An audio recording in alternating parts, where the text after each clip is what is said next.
বেছৰ হয়। এতিয়া আপোনালোকে লক্ষ্য কৰিছে যে এইটো ইয়াৰে সেই খেৰখেৰী চাউণ্ডটো এইটো নোহোৱা হৈ গ'ল। এইবাৰ প্ৰব্লেমটো চল্ভ হৈ গৈছে। তথাপিও আমি ইয়াতে কনডেনচাৰ ভল্টেজটো ভালদৰে চেক কৰি ল'ম। তো এইটো আপোনালোকে চাব পাৰে যে ইয়াতে আমি ভল্টেজটো চেক কৰিম এতিয়া। তো ইয়াতে আহিছে আমাৰ 16 ভোল্ট অৰ্থাৎ 16 ভোল্ট আৰু ইয়াতে আহিছে ইয়াতে 15.6 বা 16 ভোল্ট সেম আছে। ভোল্টেজটো ঠিকে আছে। তাৰপিছত আমি ইয়াৰে গ্ৰাউণ্ডত এটা পইণ্ট ধৰি পেলাই ইয়াতে আমি ভোল্টেজটো চেক কৰিম।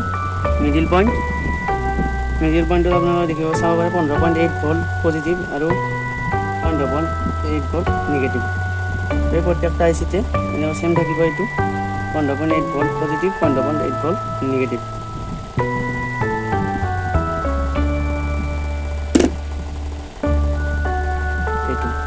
এইটো কমপ্লেইনটো ঠিক হৈ গৈছে। ইয়াতে আৰু কোনো ধৰণৰ প্ৰব্লেম নাই। গতিকে এইটো আমি এতিয়া ফিটিং কৰি ল'ম। এতিয়া এইটো কমপ্লিট হৈ গ'ল। এইটো আপোনালোকে চাব পাৰে। আগতে মানে মাতটো বুজি পোৱা নাছিল আৰু খেৰখেৰী আছিল। FM mode. Line in mode. তো এইটো আমাৰ কমপ্লিট হৈ গ'ল। যদি ভিডিঅ'টো ভাল লাগিছে তেতিয়া লাইক, কমেণ্ট, শ্বেয়াৰ আৰু চেনেলটো ছাবস্ক্ৰাইব কৰি ৰাখিবা এনেকুৱা ধৰণৰ নতুন ভিডিঅ'সমূহ পাই থাকিবলৈ। ধন্যবাদ।